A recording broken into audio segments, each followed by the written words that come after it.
Hey guys, and welcome to another great episode of the Bourbon Brothers. I'm Cocktail Kevin here with my good friend Straight Up Kelly. and we talked last week. I think we had Buffalo Trace Kosher was on last week, but we talked about how we're going to bring each and every week. We're going to bring somebody from the Buffalo Trace family straight to your guys' viewing pleasure. And today we broke out the Colonel. Colonel E.H. The Taylor. Colonel E.H. Taylor. Got to salute my officers. Semper Fi to all my Marine buddies out there. Colonel E.H. Taylor. So give me a little rundown on this one. So again, Buffalo Trace. Yeah, this is Buffalo Trace out of Frankfort, Kentucky. Okay. This is small batch bottled in bond bourbon. Oh. Comes in at 100 proof. And it's officially an NAS, non-age stated bourbon, but from what the general consensus people seem to believe, it's about a 7 to a 9 year bourbon. Which is in that will. That's when they start cracking the barrels. That's when they really start getting some flavor and some taste to them. Yeah. So. I've had this before. I don't believe you have. I have not. This is the first for me. I'm a virgin. Kelly's going to pop my cherry. We're going to pop a cork here in a second. Pop a knot in your ass. No, I've never had E.H. Taylor. Now, a good friend of mine, Adam and Savannah, I'll throw y'all's names out. I'll make sure everybody knows you're in this episode. It used to be one of his favorite. He used to ask all the time, hey, I've got a little Colonel if you want to. Yeah. But I never got a chance to get over there and taste any of it. And, Well, I'm excited to see your reaction. This is actually a favorite of mine. oh, okay. So, Well, good deal. We're getting ready to find out here real quickly. Yeah. Now, the Colonel also has a 15-year-old. The E.H. Colonel's got a, That's what I've read. yeah. I've never seen it, but that's what I've It's read. like in the antique. It's in that collection or something like that. The Buffalo Trace does. So, Okay. hey, again, another white well. The kosher last week was a Moby Dick, a white well that a lot of people are searching for, trying to find. But this one, hey, I think you can pick the Colonel E.H. Taylor. You can pick this up almost any of your local bourbon stores should be carrying this. In Lexington, Kentucky, you could probably find this easily about once a month. I think. In any grocery store Yeah. or liquor store. Yeah. Okay. So Well, you've already poured us one. I have. So let's check these out. We've got our Glencairns here, and we'll do a colored swirl again. And so I think you've already poured us one. So let's go ahead and let's get this party started, right, guys? So we'll do color. So again, Kelly and I, we've talked about color and appearance. Obviously on color, guys, we're going off the color of the bourbon. On appearance, a lot of times we take the sexiness or attractiveness of the bottle, the cut of the bottle, the round bottle, square bottle, ornate bottle, engraved bottle. Fancy stopper bottle. And then we talk about the corks and the stoppers. So Yeah. that plays a factor too. But right now we're just looking at color. You'll notice Kelly and I both swirl. That kind of opens up the bourbon. And what I mean by that is you can pop a cork and sniff right down this bottle right here. Yeah. And you may pick up one flavor. But once you pour it into a Glencairn or an open cocktail glass, it really gives all the flavors begin to open up. Yeah, it opens it up real nicely. Yeah. And again, when we go to mouthfeel and you place that on your tongue, all of your taste buds just jump at once. And that's when you start picking up on the spices and the fruits and the berries and the smokiness or the woodiness or the peakiness. So it's all, we've all got, there's a method to our madness. How about that? And that one's in the book of useless knowledge. There's my plug for the week. Yeah, man. All right, so so we're just giving it a color. I like the color on it. Yeah, it looks like amber. Amber, dark amber. Yep. Yeah, real good. Man, I'm loving that. It's a very pleasant nose coming in. I think the more and more, each and every week, Kelly, a good friend of mine, Kelly, and I, we get together from week to week, sometimes midweek, and have a cocktail. But we enjoy getting together and sharing memories and bonding, and this is a way, to have a cocktail with a friend and talk about old times. But just sometimes the smell of something will bring you back to the 70s. And, Oh, absolutely. Those yacht rock days, yacht rock radio. But this one here is like real. It's real pleasant on the nose. It is. A lot of spice going on though. Mhm. I'm picking up a lot of spice. Yeah. Very smooth. You gonna put it on the tongue? Yeah. See what we get. See what we get.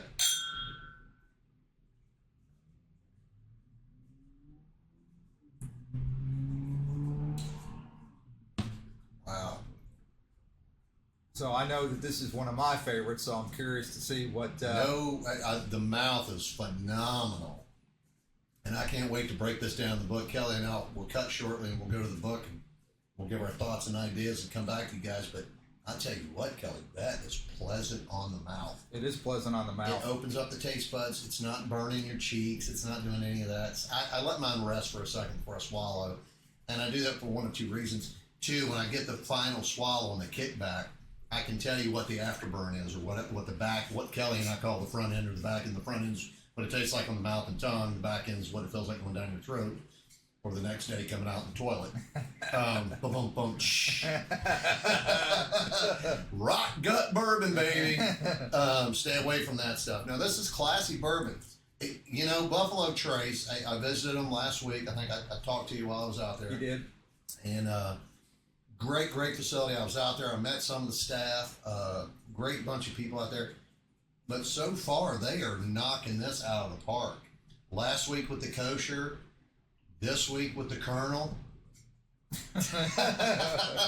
This is real pleasant. This has been Classy too. This is a classy bourbon, guys. Yeah, it's classy. You could keep this on a bar cart, have some friends over, Oh yeah, it's a great sipper. and not going to break the bank. No, generally when I find Taylor, I can't speak for everybody, but generally when I find it, it's about in the low 50s. Yeah, And I know it can be more than that, but that's usually what I pay for. 50, 60 bucks. Yeah. Which is, So- that's a nice bourbon. It's a good classy bourbon. I love it. No burn on the back end. Oh, I didn't no. get nothing going Oh, on. it's a great sipper. Yep. Throw a piece of ice on this. Yeah. Wow. All right. Well, we're knocking these things out of the park, man. These are great. I'm so happy that Buffalo Trace has a wide variety of episodes for us to do and to share with you guys. Kelly and I are going to take a real quick break. We're going to fill our bourbon tasting logbook out like we do each and every week for you guys. We'll come back and give you our rendition, our thoughts, and then we'll be right back. Hang tight, guys. Hey guys, welcome back. Kelly and I have taken the time to break down the Colonel E.H. Taylor small batch bottled in bond, which Kelly so gracefully brought to my attention. I had never had it until today. Super excited, but we broke it down in the book, in our bourbon log tasting book, and we love sharing this with you guys, just to kind of give you guys an insight or an idea on what's going on. So Colonel E.H. Taylor, distilled at Buffalo Trace in Frankfort, Kentucky. Correct. Now this one is small batch, bottled in bond, 7 to 9 year. It's actually NAS, but it's experts Experts say 7 to 9 years. agree that Yeah. it's 7 to 9. Between $45 to $60. I think you said 50s, low 50s. You can Yeah. find it most anywhere. In that range, yeah. 100 proof, 50% ABV. We both agreed it was a dark amber, got a real nice color to it. The classy round bottle. They've had the bourbon round bottles have been around forever. Yeah. Vanilla caramel. We both picked up a little fruitiness. I think you picked up a little more on the fruit than I did. We both had spice, but you were the one that mentioned cinnamon, but on the lighter side of cinnamon. It wasn't overpowering. It wasn't pungent. It's real soft. I think it just puts a clear palate all the way through, just having that light sprinkle of cinnamon or however they incorporated into their mash. Yeah, that sums it up correctly. Yeah. Well bodied, well balanced, dark fruit, sweet with just that hint of spice. We both agreed on. So overall, Kelly and I broke down the book. We ended up giving it a 4.0 on appearance. That's a heavy 4.0. I mean, Yeah. taste was a 4.5 barrel. Mouthfeel, 4.5 barrel. Overall rating, 4.5 barrel. The Colonel came through. This is definitely easy on the wallet, easy on the pocketbook, a nice bottle to keep on your bar cart. I mean, this really is classy. Yeah, it's a definite sipper, or probably perfect if you wanted to mix it into a cocktail as well. Which I'm about to do, guys. I'm going to bring you another summer. I wasn't able to break out a summer cocktail last week, but I'm going to do something a little crazy this week. We're going to do a whitewash for all my Mountain Dew loving fans out there with the whiteout return over the summer. So I'm going to do a cocktail. But Kelly, let's give our tip of the week. We've talked about it here with Colonel Taylor, bottle and bond. So Bottled and bond. can you explain a little bit of that to us? I can. I'm going to refer to my notes here because there's a little bit here to review. Okay. So bottled and bond, it's basically, it comes down to being a highly regulated American bourbon that must meet, I believe it's 4 strict set of legal standards to be considered Bonded. Or bottled and bonded. Yeah. Okay. Starting off with the first one is one distiller and one distillery. In other words, it must be produced by a single distillery at a single distillery. So at one warehouse, breaking down, it's Correct. so these distilleries. When you guys come to Kentucky and you guys do the bourbon tour, which I hope you all do, you'll go to these distilleries or distillery warehouses. So what Kelly's essentially saying for step one, in order for this thing to be bonded, it's got to come from one distillery. Buffalo Trace has to distill it, bottle it, make it, sell it, everything has to come from them. Exactly correct. Going on to number 2, it has to be distilled in one distilling season. So it must be made entirely within a single 6-month distilling season, either spring, meaning January to June, Yeah. or fall, meaning July to December of the same year. So what Kelly's saying is when they make that mash bill, these giant vats, if you do the tour, you guys will see this. So they mix all this, the 51% corn, we all talked about that before, but when they make these mash bills and they put them in these big vats, in order for it to be bonded or bottled and bond, it's got to go in one of those seasons and come out of the mash within one of those seasons. Now the aging process is something totally different. But that mash has to incorporate all this, the fermentation, all the chemicals, all that magic of bourbon that we do on TV, man. That's all got to happen either in the spring season or the fall season. Correct. And that's from start to finish. It's got to, okay. Part 3 of this process is it's got to be aged at least 4 years. Minimum. So it must be mature for a minimum of 4 years in federally bonded, government supervised warehouse. Oh, wow. So, So a lot of these warehouses they get a federal government stamp of approval. Yeah. And I guarantee the federal government taxes that shit too. You know what I'm saying? I've read in my years of researching bourbons that back 50, 60 years plus ago, people used to prefer to buy the bottled and bond bourbons because I guess the philosophy was exactly what you're getting. Yeah. So a lot of people preferred to buy those for many, many years back in the day. After Prohibition. After when Prohibition bourbon started coming back around. Yes. They wanted that purity guarantee, they wanted to know a guarantee where it's coming from, how it was produced and made and distilled. Exactly. I just found that interesting. Just that is a good note. In reading, in my readings. And then so the fourth step in the process is the proof. It needs to come in at exactly 100 proof. Oh, okay. So it must be bottled at precisely 50% alcohol by volume, and the only thing allowed to be added to the whiskey is pure water. Yeah. We mentioned that last week, I think. Pure water to adjust the proof, basically. Right. So, and that's a wrap on Bottle and Bond. That's our tips, tricks, notes, techniques, flying elbows, whatever it takes, man. Yeah.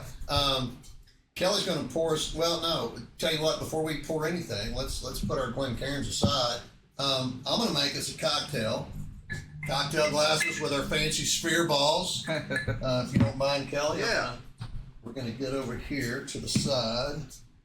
And I will, now we've already poured, I've got me a nice shot of some E.H. Taylor here. And I'm gonna put it over ice. If you guys are watching, reach back here to my handy dandy ice machine. Throw some ice on this to get a little chill.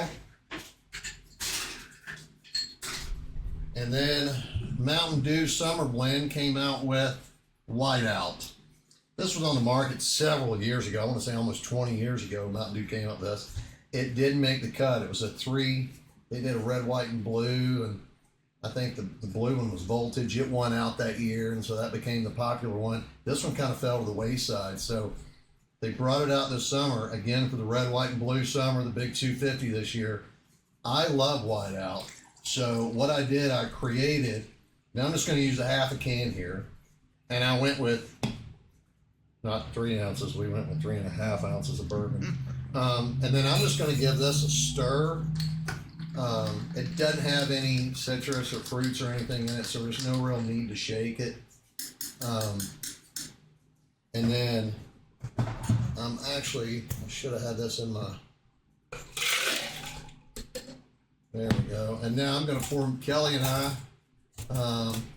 what I call the whitewash, as in the whitewash pants from the 80s, if you remember, used to wear the whitewash pants. Yeah, I do 80s and remember. 90s, yeah. So listen, guys, before we sign off, let me get out of the way of the bottle here. How about that? Before I sign off, Kelly and I, we've got us a cocktail here. We're going to enjoy the rest of the afternoon, just the two of us hanging out,